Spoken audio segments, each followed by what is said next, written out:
მოგესალმებით მეგობრებო, მოკლედ ამ ბოლო დროს ისე შემიყვარდა აღწერების ჩაწერა, მგონი მთლიან ეკრანზე გადავალმალეთ და უფრო მეტ შემოგთავაზებთ. ვეცდები მოკლედ მიმოვიხილო უკვე ყველაფერი და არ მოგაბეზროთ თავი ჩემი ვრცელის ჯაბაასით. მოკლედ დღევანდელი ფილმი ცოტა ასე ვთქვათ ნელი ფილმია, ვისაც აი დივანზე წამოცვალა და ფილმის ყურება და ჩაძინება გინდათ პროცესში, სწორედ თქვენთვისაა ეს ფილმი. Burning წვა 2008 წლის ფილმი. ჰარუკი მურაკამის ნაწარმოებს ეფუძნება, სწორედ ამიტომაცაა ნელი.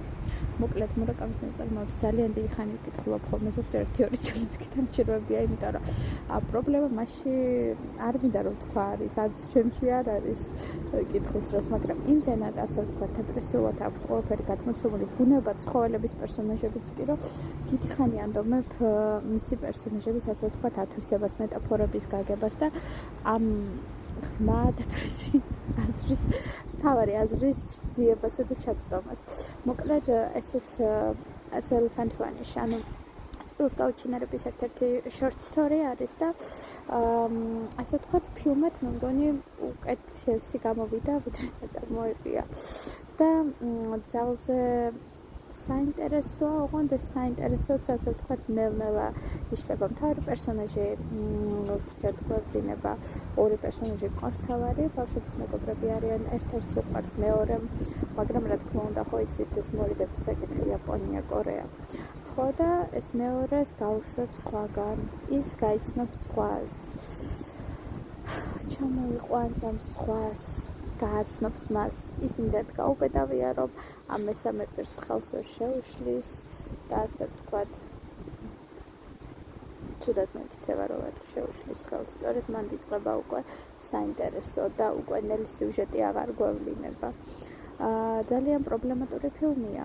სტივენ იანი ძალიან მომწონს როგორც მსახიობი, მიხარია რომ ამერიკაში არ შემოიფარგლება და თავის ქვეყანასაც უბრუნდება და ასე ვთქვათ ცოტა არაცნობილ პროექტებსაც კი თავისი მონაწილეობით ცნობილს ხდის.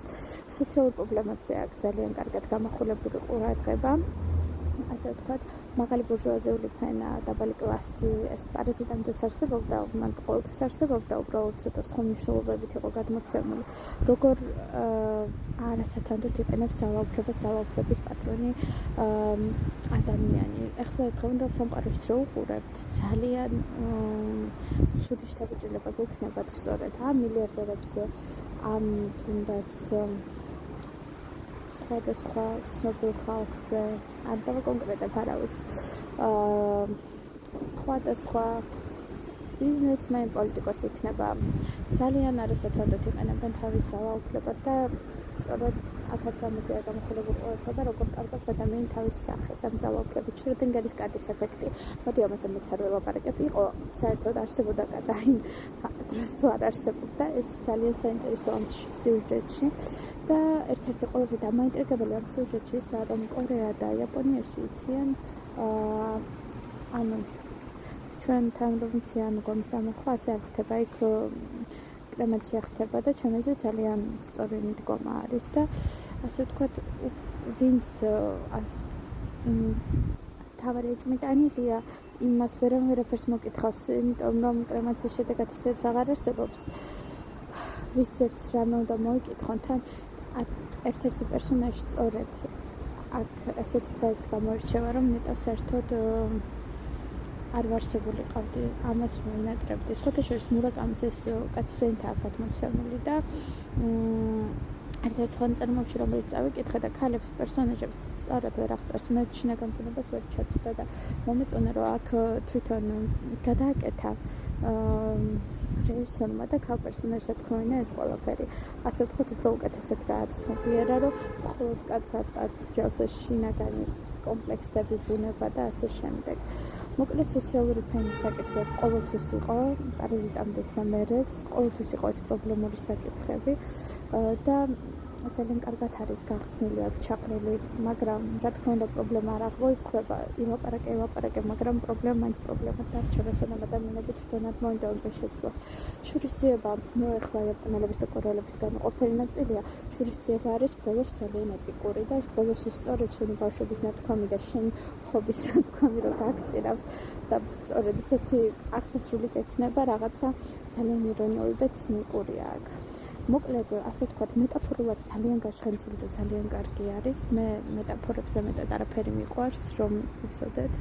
თვითონაც იმიტომ ვიკავებ თავს, წერა ცოტა ხანი იმიტომ შევწყვიტე, რომ მინდა რომ უფრო მეტი ცოდნა დავაგროვო ზოგადად. მეტაფორულადაც მეტად გავმართო და ასე ვთქვათ, მაღალფარდოვანი იყოს რამეს თუ დავწერ, ან რასაც დავწერ. და იმედი მაქვს პერსონაჟების ღრმა შესწავლასაც მოვახერხებ და ამაში ასეთ ტიპის ფილმები ძალიან მეხმარება. თქვენთვის არ ვიცი ეს როგორი იქნება. გართობის მიზნით ნამდვილად არ გერჩევთ რომ ჩართოთ, უფრო ვისაც ღრმა ადამიანის ფილოსოფიური შესწავლის საკითხები გეყვართ, ჩემსავით ამ შემთხვევაში წერდეთ და კიდევ ერთი ფრაზა მიყვარს ამ ფილმიდან და სწორედ თავარ ერთ-ერთ ლაიტმოტივსაც ეს აღწერს, ამ ფრაზასაც გეტყვით მოკლედ. ერთ-ერთი გოგონა იქნება არავითარი პერსონაჟია, თავი პერსონაჟს, რომ მოკლე კაბას ჩაიცმევ, გაგკიცხავენ და იტყვიან, რომ თამამი ხარ, გრძელ კაბას ჩაიცმევ, გაგკიცხავენ, იტყვიან, რომ რელიგიური ხარ. ანუ აქ ჩანს მთელი ბუნება და მთელი პრობლემატიკა, რაც არ უნდა გააკეთოს, საზოგადოება გაგკიცხავს. უკვე აღარ აქვს აზრი რა, აღარ უნდა იდარდო მათ აზრზე, ასე ვთქვათ. და ეს პერსონაჟი ყოველთვის იმას აკეთებს, რომ ვიღაცას რაღაცი თავი მოეწონოს, თუნდაც სავარ პერსონაჟს და ეს ამას ვერ ხედავს და არჩევს იმ ბურჟუაზიის ძალზე არასწორ წარმომადგენელს და ეს ძალიან გაბრაზებს. ადამიანის ბუნებაში ყოველთვისაა ეს ეგოიზმი ჩადებული და სწორედ შენი გადაწყვეტილებები მიგიყვანს იმ არასწორ დასასრულამდე და სევდიან დასასრულამდე, რომელამდეც მიდიხარ. და ეს ძალიან ასე ვთქვათ, არასამართლიანია. მოკლედ უყურეთ.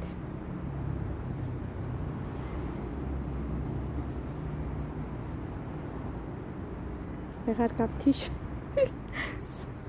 აბა ბედნიერად, ცოტაც ვასეირნებ, ჩემი რიკუნა და განახოთ. რიკო. არ უნდა რიკოს კაცში გამოჩენა. ბედნიერად შემოკარგებოდა მომავალში უფრო სხვა ფილმების აღწერებზე ჩაგხვდებით.